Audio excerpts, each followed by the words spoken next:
Here we go, trader. I have the NASDAQ-100, and I'm going to explain to everybody that it is a 5-day bull run to the top of resistance. We had 5 straight down, and we've had 5 straight up.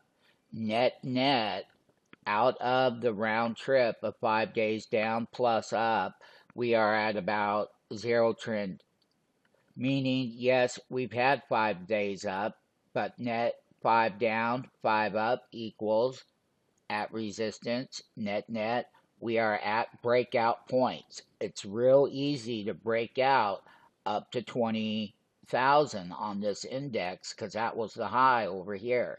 But we are at the top of the channel. I do not see a complete rosy outlook for the end of September, no.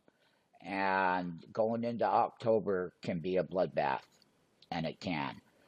These are trends that are at critical levels. Either they break up to the 6th day or the 7th before we have a tremendous pullback.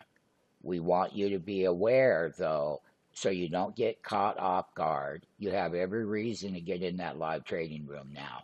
We're at that level. We're at a make or break. Each one of these trends are at breakout points.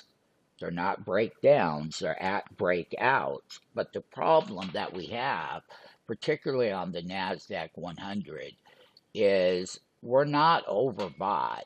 We can break up 7 days. We can go through day 5. We'll find out tomorrow.